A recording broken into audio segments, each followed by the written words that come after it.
안녕하세요. 예, 안녕하세요. 3차 같이 살펴보도록 하겠습니다.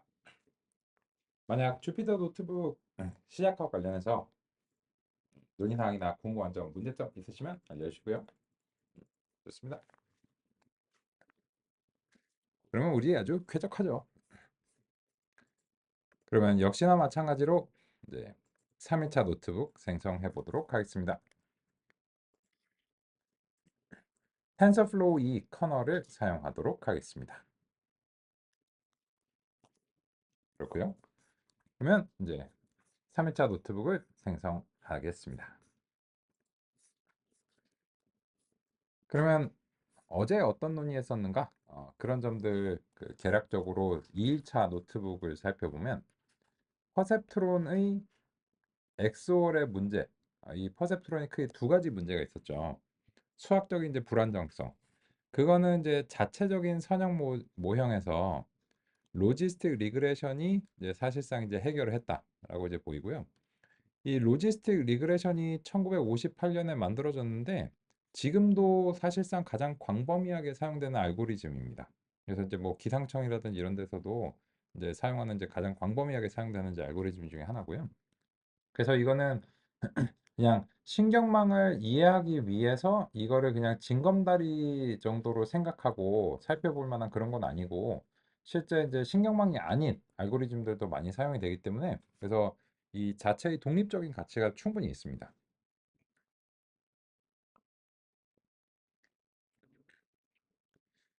그런데 이게 이제 아무리 좋아도 완벽하진 않은데요. 그래서 이제 근본적으로 해결할 수 없는 문제. 이건 이제 수학적인 불안정성의 문제가 아니고 그냥 근본적인 가설 공간의 문제입니다.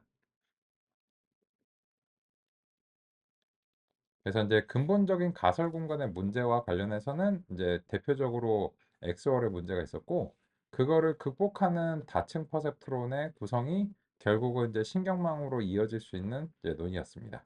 그래서 우리는 신경망을 이제 구성했고 거기에 대해서 이제 손글씨 숫자 인식을 어떻게 하는가, 잘할 수 있는가 이런 점을 살펴보기 시작했습니다.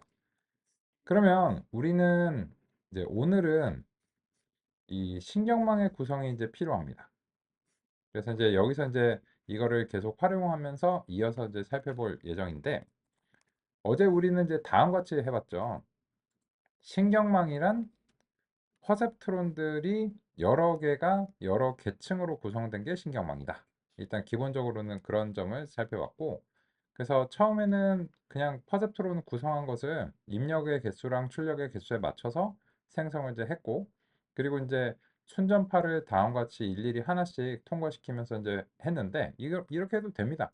되는데 요거를 이제 조금 더 세련된 연산으로 이제 다듬기 위해서 완전 연결이라고 하는 것을 통해서 이제 입력과 가중치 행렬의 내적 그리고 편향 벡터의 더하기로 정리를 했습니다.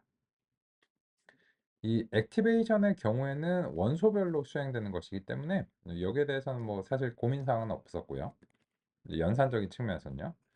그리고 신경망은 계층을 추가하고 그리고 입력이 들어왔을 때 이제 계층의 출력을 다시 다음 계층의 입력으로 전달하는 그런 과정이 이제 순전파인데 그런 점들을 이제 다 잘 동작하는 걸 살펴봤습니다. 그래서 오늘은 요 완전 연결과 신경망의 정의가 여전히 필요합니다. 그래서 이제 요 정의를 이제 가져오려고 하는데 이때 그 어제처럼 이렇게 이제 그 정의 이외에 나머지 부분들이 서로 합쳐져 있는 경우라면 에디트 메뉴에서 스플릿 셀 같은 것을 하실 수도 있습니다. 그냥 뭐 가져오셔도 상관없는데 이게 임의의 시점에서 셀을 합치는 것도 가능하고요. 또 나누는 것도 가능합니다. 그래서 이제 새로운 기능이니까 한번 나눠 보겠습니다. 그래서 이제 스플릿 셀 이렇게 이제 하면 그러면은 이제 여기서 셀이 두 개로 이제 쪼개집니다. 그래서 이제 복사 붙여넣기나 이제 삭제를 안 하시고도 셀을 나누는 게 가능하고요. 그리고 나서는 이제 이거를 복사해서 3일차 노트북에다가 이제 붙여 놓으면 이제 좋을 것 같습니다. 그렇고요. 그리고 나서는 이제 임포트 구문들이죠. 임포트 구문들은 이제 원래 필요하니까 그런 부분들 이제 같이 준비하겠습니다. 이거는 2일차 노트북에 상단에서 복사 붙여넣기 하셔도 되고, 아니면 이제 뭐 직접 간단하니까는 그냥 입력하겠다. 이렇게 해서 이제 늘상 하시는 것처럼 다음과 같이 입력을 하셔도 좋을 것 같습니다. 둘 다 실행이 필요하죠. 그래서 이제 다음과 같이 실행을 하고요. 우리의 주제는 여전히 이제 신경망이고 인제막 논의를 시작했다라고 할 수 있습니다.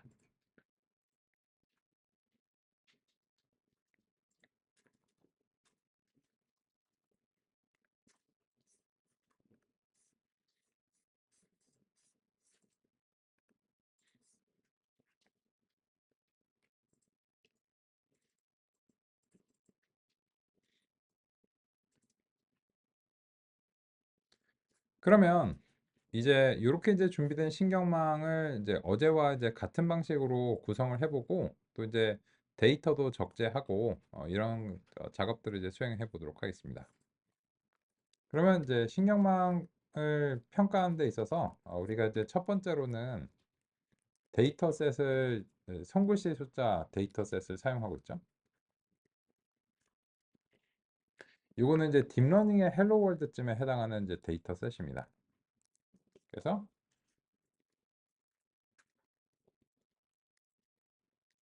피클이라고 하는 것을 이제 통해서 이제 저장이 됐고, 요거를 이제 가져오는 것은 이제 예전과 이제 동일한데 조금 귀찮죠. 좀 귀찮으니까 이 데이2에서 그 손글씨 숫자 인식 부분에 여기 이제 그 이미 어제 논의가 잘 된 부분이기 때문에 이것도 역시나 마찬가지로 그냥 복사 붙여넣기를 해오시는 걸 권장합니다. 그래서 논의한 부분이 이제 반복되지 않도록 다음과 같이 복사하겠습니다. 그래서 트레인 이미지 6만 장하고 시험 이미지 만 장이 각각 28 by 28 짜리로 이제 되어 있는데 여기에 대해서 이제 0부터 9까지 평균적으로 이제 6,000개인데 완전히 고르지는 않았죠. 그런 점들 이제 살펴봤고요.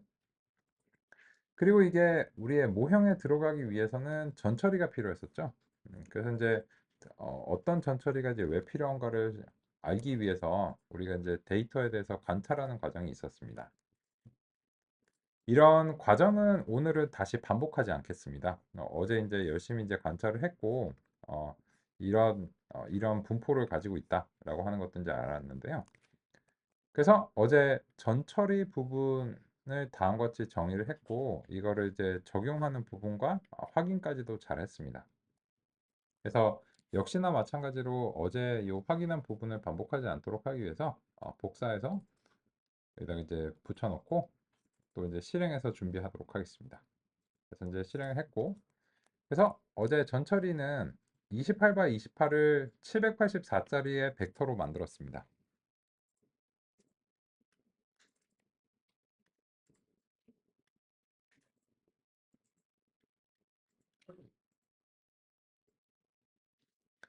왜 그런가 하면 이 신경망이 여러 개의 퍼셉트론으로 되어 있다고 해도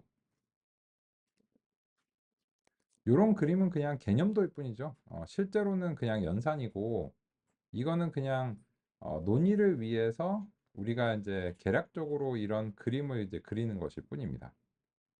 그래서 완전 연결의 구현을 보면 뭐 이런 그림이 있지 않아요. 그죠? 그냥 이 퍼셉트론들이 동시다발적으로 여러 개가 연산이 되려면 이런 연산을 이제 수행하는 건데 그 연산이 각각의 입력이 요 퍼셉트론한테 전달이 이제 되죠. 그러면 얘 각각은 다음과 같이 이제 내적 연산을 이제 수행하는 거고요. 근데 그게 그런 퍼셉트론들이 이제 복수개가 있는 경우에는 이런 식으로 매개 변수가 퍼셉트론의 개수만큼 매개 변 이제 가중치 세트가 이제 생기면서 이런 연산을 바뀌는 것일 뿐이고 그래서 이제 결론적으로는 이 내부에서 가중치 벡터이든지 행렬이든지 간에 결론적으로 이것은 1차원의 이제 벡터 형식으로 구성된 것들을 이제 집합이어야 합니다. 그런 이유로 인해서 28 by 28이 그냥은 못 들어가고요. 그래서 이제 퍼셉트론을 위해서 벡터 형식으로 이제 바꿔야 되고, 그런 이유로 인해서 우리가 목표 형상을 784짜리 이제 벡터로 바꾸는 부분도 살펴봤습니다. 그리고 이제 여기서 그 원래 범위는 255가 최대값이 이제 범위인데, 그렇게 들어가니까는 익스포넨셜에 들어가서 이게 폭발해 버리는 문제가 이제 생겨 버릴 수도 있죠. 그죠? 그래서 이제 그런 연산의 불안정성 때문에 단위 정규화를 할 필요가 있다는 사실을 알게 됐고, 단위를 이제 바꾸는 방법은 여러 가지가 있습니다. 그런데 현재는 이제 이게 unsigned int 8비트라서 음수가 없다는 점에 착안해서, 그래서 아주 간단한 방식으로 이렇게 가능한 최대값으로 나눠주면 0부터 1 범위로 바뀐다 라고 하는 사실을 이제 알았고, 이거는 여러 다양한 방식이 있습니다. 뭐 표준 정규분포 범위로 분산을 일정하게 만드는 그런 방법도 이제 종종 쓰입니다. 그래서 이제 이미지마다 다른데 지금의 경우에는 이 정도로 일단은 이제 문제가 없는 것 같습니다. 그렇고요. 그래서 우리가 이제 전처리까지 잘 준비를 했고, 그러면 이제 그 다음 부분은 역시나 복사 붙여넣기 하셔도 상관은 없지만, 그래도 그냥 복습하는 겸 해서 한번 살펴보겠습니다. 현재까지 구성이 잘 되는지도 보고요. 그래서 어제 교재에서는 이제 신경망의 구성을 하나 제시를 했습니다. 그래서 이제 add하고 완전 연결 이런 식인데, 근데 다만 이 완전 연결로 그 이름을 붙였는데, 제가 이제 찐 한국 사람이다 보니까요. 근데 혹시 한영키 변환이 좀 귀찮다라고 생각하시는 경우, 그리고 또 반복적인 경우에는 이제 임의의 변수에다가 어, 함수나 객체의 정의를 연결하는 게 가능합니다. 이런 식으로 객체처럼 이제 취급하시면 돼요. 그래서 완전 연결, 신경망은 그냥 한 번만 부르니까 괜찮은데, 완전 연결은 이제 여러 번 호출하는데 한영키 변화 계속 해야 되니까 귀찮다 이렇게 이제 하시면, 그러면은 FC로 이제 부르겠다. 이게 이름이 여러 개예요. 완전 연결이 Fully Connected의 약자로 FC라고도 이제 부르고, 밀집 연결의 의미에서 dense라고도 불러요. 그래서 이제 dense나 이제 Fully Connected 뭐 이런 것들 이제 사용하시면 네, 좋고, 또 이 완전 연결을 파이토치에서는 리니어라고 불러요. 그래서 이제 그 사실 이 용어가 통일된 게 아니기 때문에, 그래서 여러 가지 용어가 이제 사용될 수 있다라고 하는데, 일단 저는 이제 완전 연결로 소개를 이제 드렸기 때문에 FC라고 이제 만약에 하는데, 원하신다면 뭐 다른 거 얼마든지 가능합니다. 그럼 여기서 이제 784로 시작을 하고, 그 다음에 이제 50 한 다음에 여기서 이제 시그모이드가 이제 들어와 줘야 되겠죠. 근데 이제 시그모이드 같은 경우에는 이제 우리가 이제 정의를 할 수도 있는데,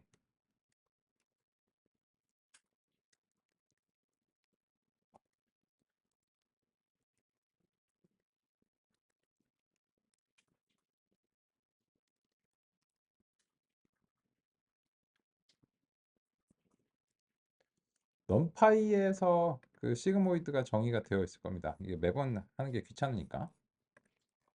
넘파이 사이파이에서 시그모이드. 제가 이제 그 패키지 명이 정확하게 생각이 안 나서 음,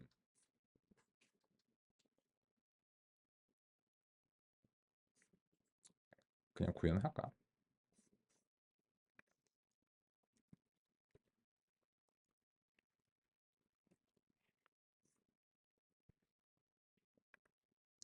여기서 이제 그 사이파이에서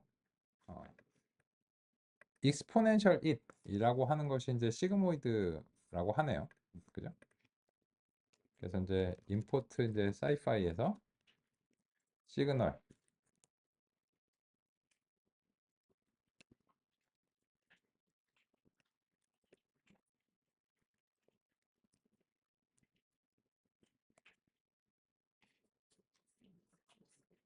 스페셜.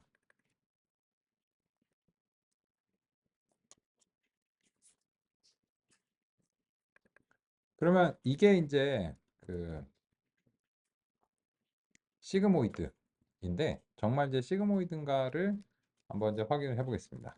그래서 이제 numpy 이거는 이제 구현하셔도 되는데 그 혹시 이제 구현하시는 게 귀찮으실까 봐 그래서 이제 이런 식으로 이제 불러오는 것도 한번 이제 보고 있고 사실 저는 이제 구현해서 쓰거나 아니면 텐서플로우에 구현이 되어 있기 때문에 이걸 이제 잘 안 쓰는데 마이너스 5부터 5까지 뭐 한 100개 정도 값을 이제 생성하기로 하고 그리고 나서 plt 플러스에서 y는 이제 시그모이드 z 이렇게 이제 수행하고 그래서 이 시그모이드 이제 특성이 그 0과 1로 이제 정금하는 게 이제 특성이죠. 그래서 이제 맥스 값 좀 두 자리 정도까지만 보면 충분할 것 같고요. 그렇고 이게 이제 그 범위가 더 이제 넓어질수록 점점 이제 0과 1에 점근하는 그런 특성을 이제 가지고 있습니다. 그래서 실제로 여기서 이제 구현을 한 것이 시그모이드가 이제 맞다라고 할 수 있는데 이 명칭 자체가 이제 조금 다르죠. 근데 명칭 자체가 이제 달라도 그냥 우리가 이제 너는 시그모이드구만 하고 시그모이드로 불러도 됩니다. 그래서 이제 이렇게 이제 하시면 되고 그래서 이제 이렇게 이제 될 뿐만 아니라 실제로 이제 우리가 눈으로 봤을 때도 시그모이드이어야 하는가라고 하는 점을 같이 이제 살펴보고 있습니다. 그죠? 이렇게 이제 생겼죠. 그죠? 그래서 그 넘파이와 함께 쓰이는 요 사이파이라고 하는 곳에서 시그모이드가 이제 정의가 되어 있다는 사실을 알겠어요. 알겠고 그래서 이제 둘 중에 하나죠. 요거를 임포트를 하시거나 아니면은 이제 매번 시그모이드를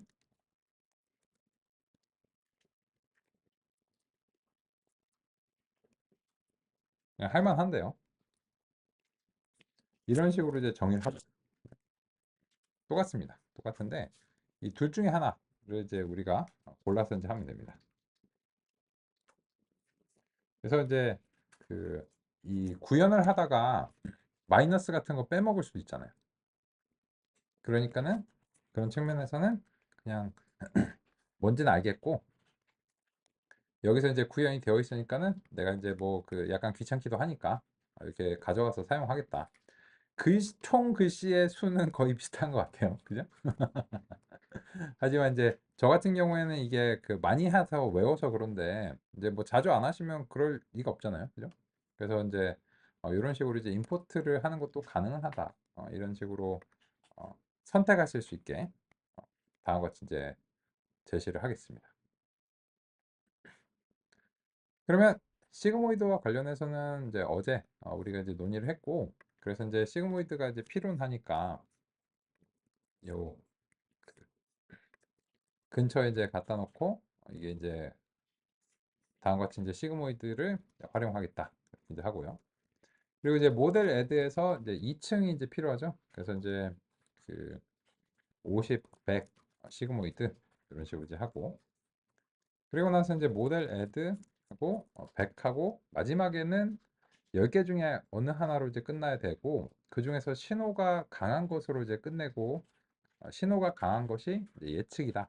이런 점을 우리는 이제 논의를 이제 했습니다.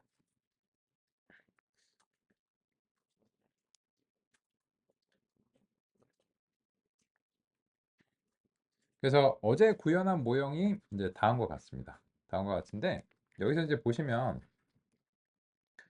이 그 마지막에 요 fully connected는 사실상 리니어라고도 할 수 있습니다. 그게 이제 무슨 말인가 하면 이 신경망이라고 하는 것이 여러 계층으로 이제 구성이 되는데 이 계층들이 뭘 하기 때문에 필요한가에 대해서도 우리가 물론 논의를 해야 되겠죠. 그게 굉장히 중요한 점이고요. 그래서 이제 얘네들이 이제 신호를 이렇게 이제 전달해 갖고 내려오는데 여기서부터 여기까지 즉 얘를 이제 1층이라고 이제 부르고 얘는 2층이라고 부르고 얘는 라스트 층이라고 부를게요. 마지막 계층. 그런데 그러면 여기서부터 이제 여기까지 이제 출력이 되기 이제 직전까지 이 부분들이 이제 은닉층, 히든 레이어죠.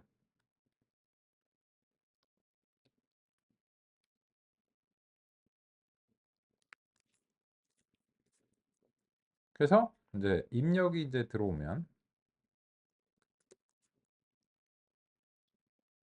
은닉층을 거쳐서 뭔가 일어납니다. 뭔가 일어나는데 근데 결론적으로는 이래요. 결론적으로는 이 여기서부터 여기까지의 이제 히든 레이로 인해서 뭔가 이제 모종의 일이 일어나는데 마지막에는 그냥 퍼셉트론이 예를 들어서 하나가 딱 기다리고 있다고 가정해 볼게요.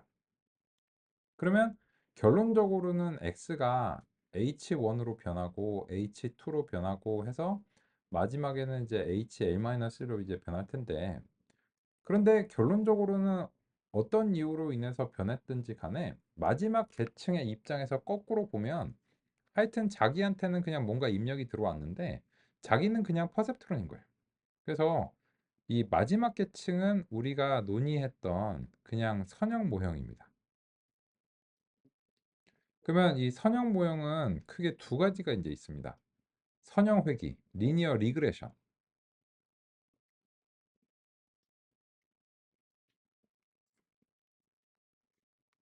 이런 경우에는 이제 y가 그냥 연속적인 이제 값인 거죠. 그리고 만약에 이걸 분류를 한다 하면은 어제 논의했던 로지스틱 리그레션이 되는 겁니다. 그래서 이 로지스틱 리그레션인 경우에는 여러 개 중에 하나로 이제 분류가 되는 거죠.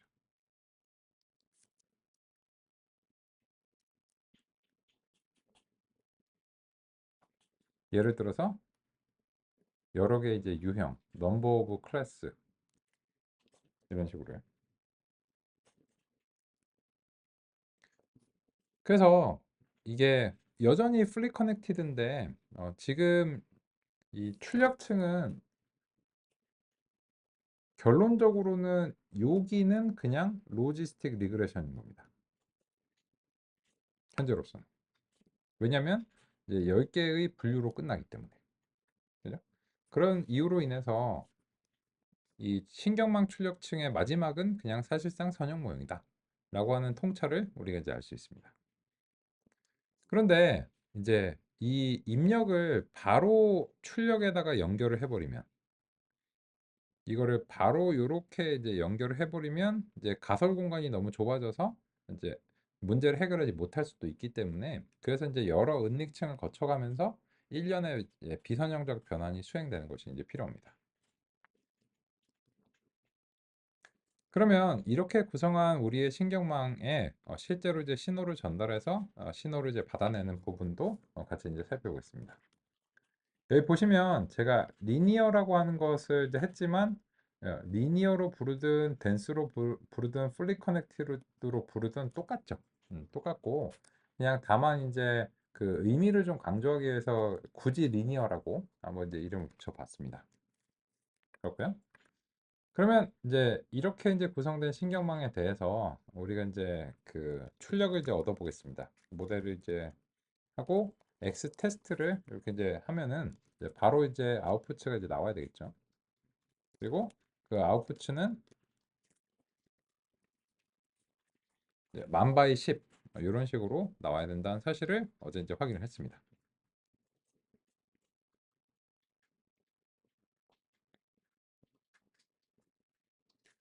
그리고 이제 이 만 바이 10짜리에 대해서 우리가 이제 가독성 있게 살펴보기 위해서 데이터 프레임을 이제 만들고 여기에 대해서 이제 아웃풋을 한 5개 정도만 만 개를 다 할 필요는 없을 것 같으니까 5개 정도만 이제 다음과 같이 이제 보이고 그리고 나서 이제 여기서 나온 출력들의 의미를 우리가 이제 그 부여하기 위해서 다음과 같이 이제 명시적으로 좀 이제 표현을 해 보겠습니다.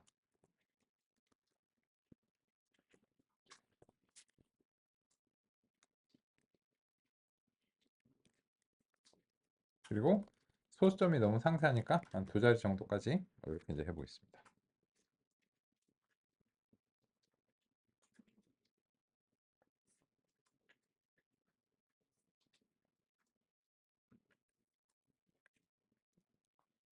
요거는 아직은 그게 아니죠.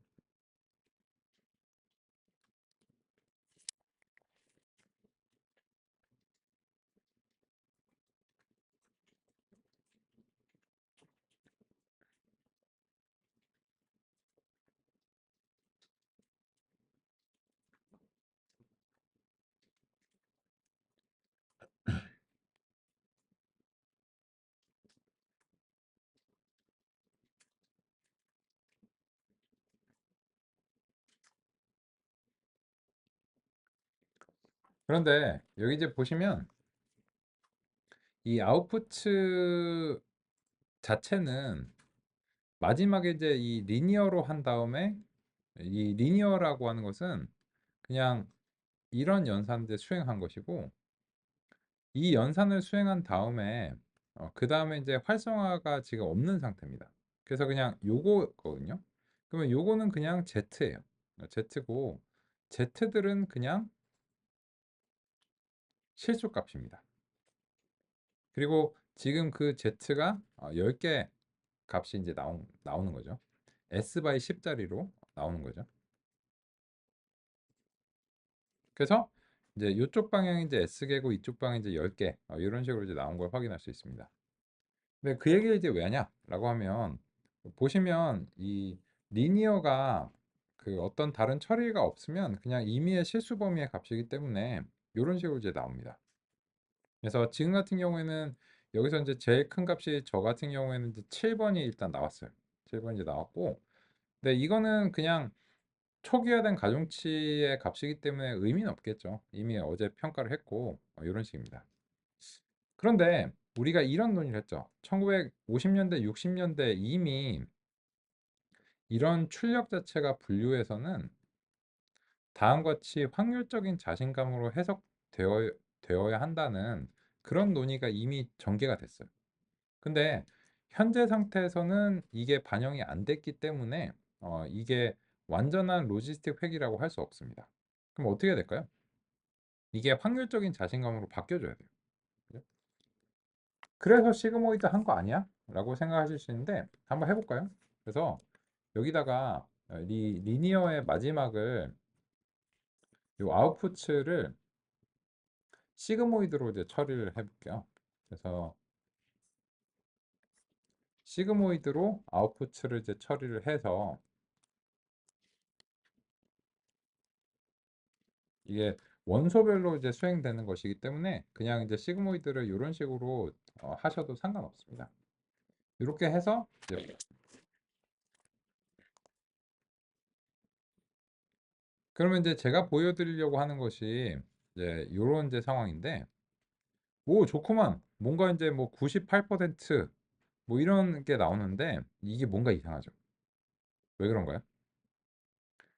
이게 확률적인 자신감이 되려면 이쪽의 합계가 1.0이 돼야 됩니다. 근데 얘는 98%인데 여기는 100%예요. 그러니까 시그모이드는 각각을 영일 범위로 만들어 줄 수는 있는데 이 전체 합계가 1.0이 되도록 보장하지 못한다는 게 이제 문제입니다. 그래서 다중 분류에서는 시그모이드를 쓸 수가 없고 다른 방식의 처리가 필요합니다. 그래서 이제 그 부분 우리 앞쪽으로 좀 돌아가서 살펴보겠습니다.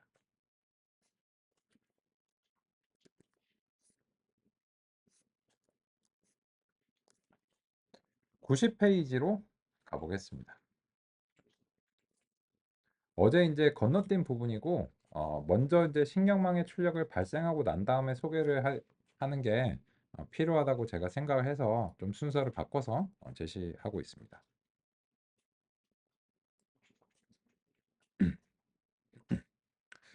여기서 이제 3.5절에 보시면 출력층 설계학인데 회기에서는 항등함수를 즉 회기는 그냥 Z를 그대로 Y로 쓰겠다는 얘기입니다. 항등함수는 그냥 아무것도 안 하면 항등함수죠.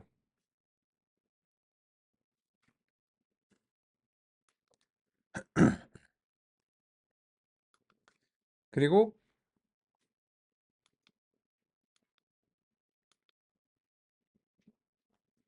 그리고 분류에서는 소프트맥스를 이제 사용한다라고 했는데 요거는 조금 정교하게 말씀을 드려야 돼요. 왜냐면 이 분류가 두 가지가 있습니다.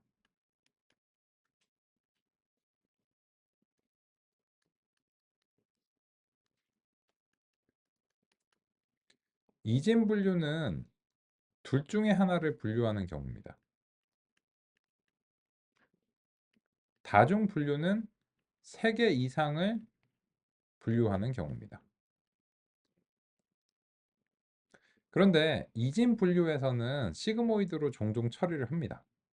왜 그런가 하면은 이 어느 한쪽의 확률을 구하면 그 확률의 합계가 1.0이 되도록 1.0이 반드시 돼야 되기 때문에 이 확률을 구하면 다른 하나의 확률은 1 빼기 요 확률을 하면 바로 구해지죠. 베르노이 분포니까. 그래서 이 이진 분류에서는 그 퍼셉트론을 하나를 사용하고요. 출력을 하나를 사용하고 시그모이드를 통해서 어느 한쪽의 확률만 구하면 됩니다. 근데 다중분류에서는 그렇게 안 돼요. 다중분류에서는 그렇게 안 되기 때문에 그래서 다중분류에서는 분류의 개수만큼 출력 뉴런이 필요합니다. 그런 이유로 인해서 이 91페이지에 보시면 이제 그림 3-21번에서 이제 3개의 출력, 3개 이상의 출력인 경우에 지금의 이제 논의가 필요한 겁니다. 근데 그런 점이 이제 그 여기에서 틀린 말은 없는데 좀 정교하게 제시가 된 건 아니에요. 그래서 이제 약간 보강해서 이제 말씀을 이제 드리고 그래서 항등함수는 뭐 논의할 게 없어요. 논의할 게 이제 없고 근데 요 아래쪽에 이제 보시면 분류해서라고 했는데 조금 정확하게 말씀드리면 다중 분류해서 사용하는 소프트맥스 함수는 다음과 같다 라고 이제 되어 있습니다. 그러면 이 소프트맥스 함수의 목표가 무엇인가에 대해서 같이 한번 이제 확인을 해 보겠습니다.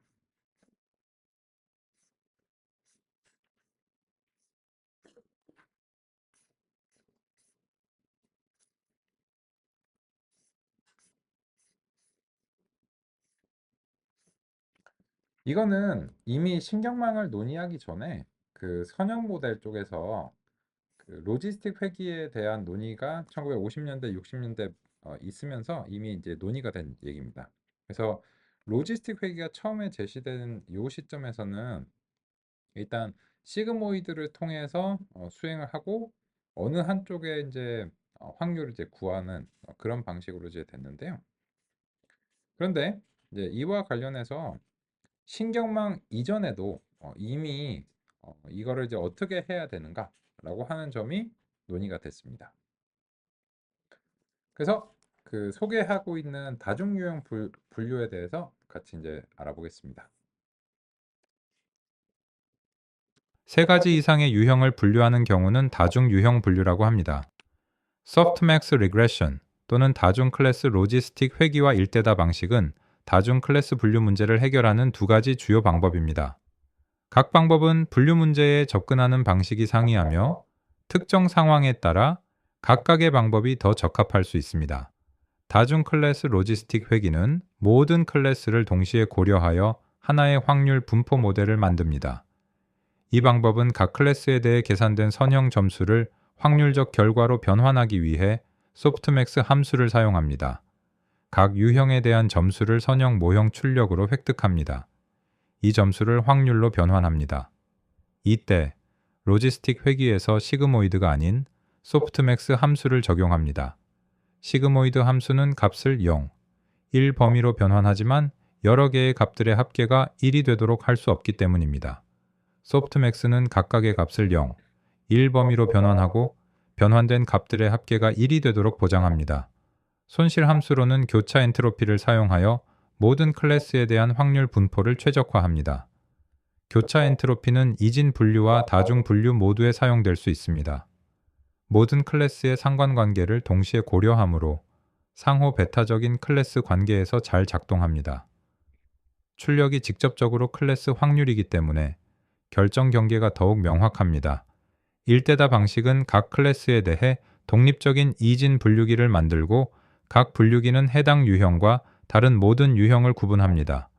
각 유형별로 이진 분류기를 훈련시키고 이는 해당 유형을 양성, 나머지 유형들을 음성으로 간주합니다.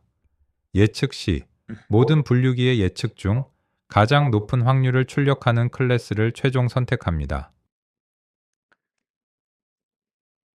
이와 관련해서는 다중유형 분류를 수행할 때도 사실 이제 한 가지 방법만 있는 것이 아니다라고 하는 점 이제 소개를 이제 드리고 싶었고, 근데 일반적으로는 소프트맥스가 많이 사용이 됩니다. 사용이 되고, 그래서 우리는 이제 소프트맥스라고 하는 것이 이제 왜 시그모이드가 아닌 소프트맥스가 필요한가를 같이 이제 살펴보려고 합니다.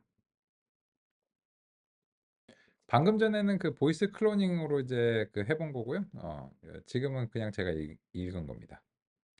분류 출력은 최종적으로 예측에 대한 자신감, 즉 확률로 표현되어야 합니다. 그래서 각각의 값은 0과 1 범위이면서 동시에 합계가 1.0이 되어야 합니다. 값을 0일 범위로 만드는 것은 시그모이드 함수로도 가능합니다. 그런데 시그모이드는 합계가 1.0이 되도록 하지는 못합니다. 두 개의 조건을 모두 충족하는 방식으로는 소프트맥스 함수를 사용합니다. 소프트맥스 함수는 먼저 출력층의 값을 각각 지수 함수로 변환합니다. 지수 함수로 변환하는 것의 장점은 모든 값이 0 이상의 값이 되도록 한다는 것입니다. 그래서 만약 최종 출력에 음수가 나와도 일단 모두 양수 범위로 변환해 줍니다. 이 과정에서 값의 대소 관계는 그대로 유지됩니다. 변환된 값들의 합계가 1이 되도록 하기 위해서는 양수로 바뀐 값들의 합계로 각각을 나눠줍니다. 따라서 최종적으로는 확률적 자신감으로 해석될 수 있는 값들이 출력될 수 있습니다. 그렇기 때문에 분류 출력은 소프트맥스로 최종 처리합니다. 즉, 분류 출력층의 활성화 함수를 소프트맥스로 설정한다는 의미입니다. 그러면 요점을 이제 보겠습니다. 목표는 뭐냐면 이게 그 합계가 1.0이면서 이제 0일 범위로 이제 바뀌어야 되는데, 이 z가 플러스 마이너스 무한대에서 임의의 그 실수값입니다. 그런데 이게 그 두 가지 조건을 충족해야 되는데, 만약에 그냥 양수로만 만들고 싶으면 이 절대값을 취하면 됩니다. 근데 그러면 이 절대값을 이제 취하게 되는 경우에는 대소 관계가 바뀔 수 있습니다. 그죠? 그래서 대소 관계는 그대로 순서는 그대로 유지하면서도 일단 양수로 바꾸는 이제 간단한 방법이 지수 함수를 사용해서 변환을 수행하는 것입니다. 그럼 지수 함수로 변환하면 뭐 z1하고 이제 z2 이제 두 개가 있을 때 이거가 모든 값들이 양수 범위로 이제 바뀌면서도, 그죠? 그리고 이제 0이 안 되면서도, 그리고 순서도 여전히 유지하게 됩니다. 그래서 이제 일단 지수로 이제 바꾸는데요. 그리고 나서는 그냥 각각의 그 지수로 바뀐 것들을 합계로 나눠주면 됩니다. 이거는 직접 한번 해보겠습니다. 그래서 우리가 이제 아웃풋에서 획득한 값이 있는데 이게 시그모이드로 하면은 안 된다는 사실을 이제 알았어요. 그래서 이제 다시 이 부분은 이제 지우고 일단 이렇게 이제 바꿔 놓겠습니다. 그리고 나서 이제 이 지금 임의의 범위에 있는 요 값을 하나 획득을 해가지고 우리가 이제 살펴보겠습니다. 그래서 이제 예를 들어서 아웃풋에서 이제 첫 번째 값을 이제 하면은 임의의 어떤 범위가 나오겠죠. 뭐 음수도 나오고 뭐 양수도 나오고 범위도 다양합니다. 그죠?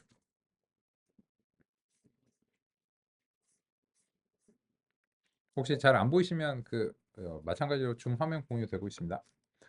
근데 이거를 이제 익스포넨셜로 한번 바꿔볼게요.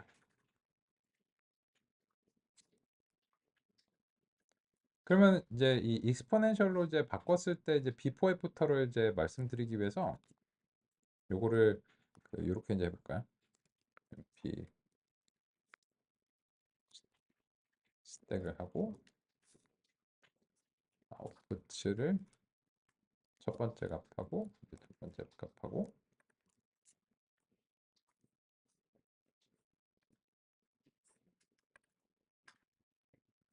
이제 하고 pandas 데이터 프레임으로 합쳐 보겠습니다. 그리고 숫자는 한 2자리 정도까지 보겠습니다.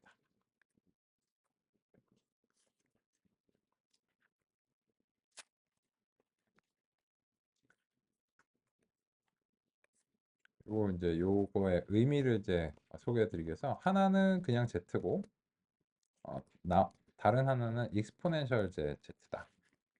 이런 식으로 이제 표현을 이제 해보겠습니다. 여기서 이제 그 numPy의 스택이라고 하는 것은 쌓기죠, 쌓기. 그래서 이제 두 개의 ND 어레이를 그 하나로 이제 합쳐서 2차원의 이제 표 형식으로 만들어 보려고 이렇게 이제 했고요. 요 스택을 할 때는 쌓을 대상들의 목록을 제공을 해야 됩니다. 그리고 나서 이제 첫 번째로는 그냥 Z 값이었고요. 두 번째로는 numpy exponential 이걸로 이제 변환한 제 값입니다. 네, 보시면 마이너스 14는 거의 0에 가까워요. 익스포넨셜이 아까 이제 보신 것처럼 이런 식으로 이제 되면서 0일 때 이제 1을 찍고 그 기하급수적으로 이제 올라가잖아요. 그죠? 그래서 이제 그 음수 값이 이제 강하면 이제 0에 가까워집니다. 그리고 이제 이 4 이런 것들은 막 폭발적으로 좀 증가하죠. 그죠? 그리고 10 이런 거는 엄청 폭발적으로 증가합니다. 그래서 일단은 그 대소 관계가 바뀌지 않는다라고 하는 점을 우리가 이제 확인할 수 있습니다. 그래서 일단은 지수함수를 이제 바꾸긴 하는데 이와 관련해서는 이제 지수함수를 바꿀 때 여기 보시면 이 연산의 불안정성이 증가할 가능성이 있죠. 뭐 10 같은 게뭐 엄청 폭발적으로 이제 증가해 버리니까 그래서 이제 간단하게 이거를 연산을 안정화시키는 방법은 요 범위로 값들을 좀 가두는 거예요. 그래서 맥스 값으로 그 아웃풋의 맥스 값으로 빼준 다음에 지수함수로 이제 변환하면 이제 상당히 안정적이 이제 값이 됩니다. 그래서 이게 그렇게 한번 해볼까요? 그래서 아웃풋 전체를 이제 그 아웃풋 맥스 이렇게 이제 하고 아웃풋의 이제 맥스 값을 이제 각각 이제 이 1촉 방향으로 획득을 하면은 이제 아웃풋 맥스가 이제 획득이 이제 되고요. 그러면 이제 요 첫 번째 거 자신에 대해서 이제 해야 되니까 아웃풋 이제 맥스의 첫 번째 값으로 이제 빼줘서 이제 살펴보겠습니다. 아웃풋 맥스. 그죠?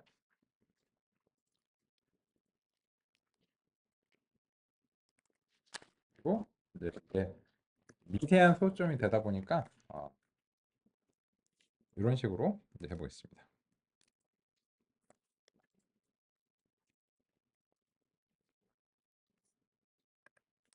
요거는 그 두 개를 좀 비교를 좀 해볼까요? 세 개를 이제 비교해 보겠습니다. 그래서 이제 아웃풋에서 아웃풋 맥스 값의 첫 번째 값을 이제 뺀 거.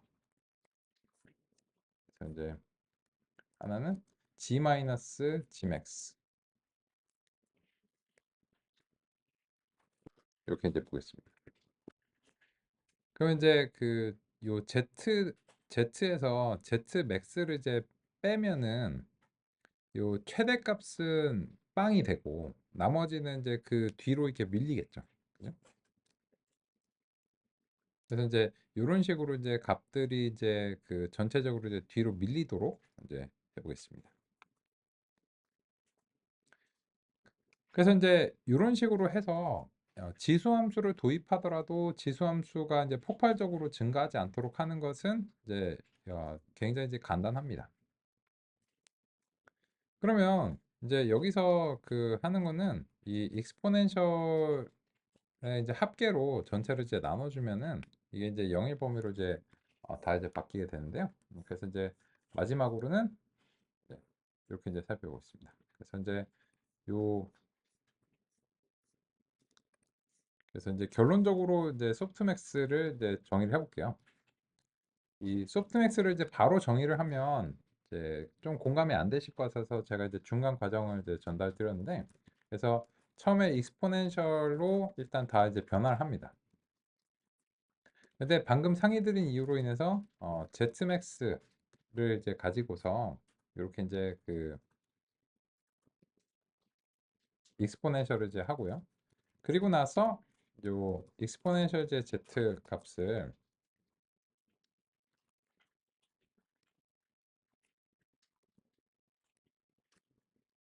이런 식으로 이제 합계로 이제 나눠주는 겁니다. 그러면 이제 이 소프트맥스에 아까처럼 이제 그 아웃푸츠 첫 번째 값을 이제 획득을 해서 이거를 이제 이건 1차원이니까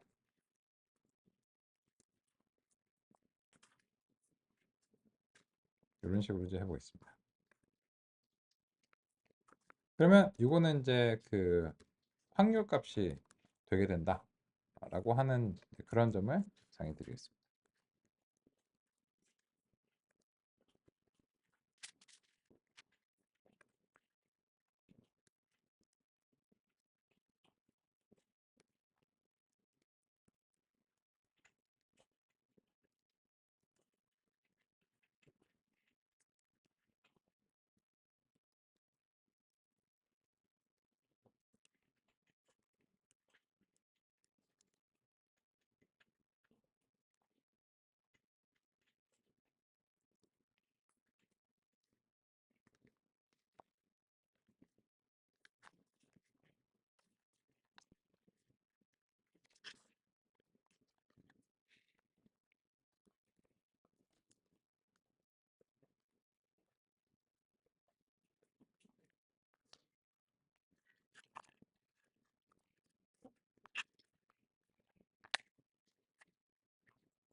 그러면 보시면 이 소프트맥스로 이제 변환을 수행하게 되면 이게 이제 합계 1.0을 보장하면서 다음과 같이 이런 식으로 되게 됩니다.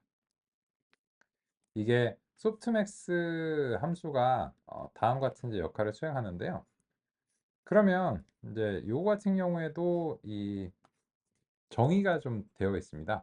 그렇기 때문에 여기서 역시나 마찬가지로 그 사이파이에서 스페셜에서 소프트맥스가 이렇게 정의가 이제 되어 있습니다. 그래서 이제 한번 구현하시고 나면 다시 이제 구현을 굳이 안 하셔도 되고요. 그래서 이제 이 소프트맥스를 이제 적용을 해볼 텐데, 그럼 이제 이 소프트맥스를 적용할 때 근데 이 주의하실 점이 있어요. 소프트맥스를 아웃푸트에 대해서 이제 이렇게 이제 적용하면 이제 잘 되는데, 이거를 이제 그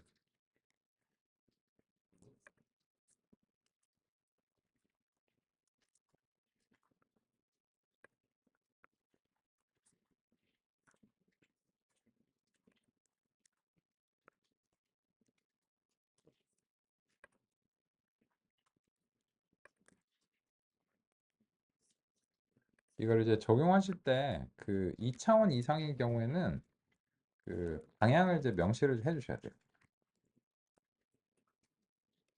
그래서 이제 요쪽 방향을 따라서 이제 소프트맥스를 이제 적용해야 된다. 이런 걸 이제 명시를 해 주셔야 요게 이제 합계 1.0을 이제 보장할 수 있습니다.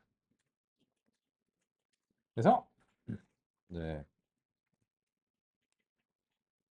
결론적으로는 이제 요런 식으로 이제 수행을 해야 되기 때문에 결론적으로는 요 데이터 프레임에서 소프트맥스를 아웃풋에 이제 적용하고 그때 1축 방향으로 바꿔서 이제 하셔야 되고, 그렇게 되면 이제 드디어 입력 X에 대한 이제 확률적인 자신감의 형태가 되게 됩니다. 그래서 지금 같은 경우에는 제게 이제 근자감이네요. 그냥 그 7에서 100%의 확률로 예상을 했고 뭐 80% 68%, 뭐 94%, 99% 이런 식으로 근자감이죠.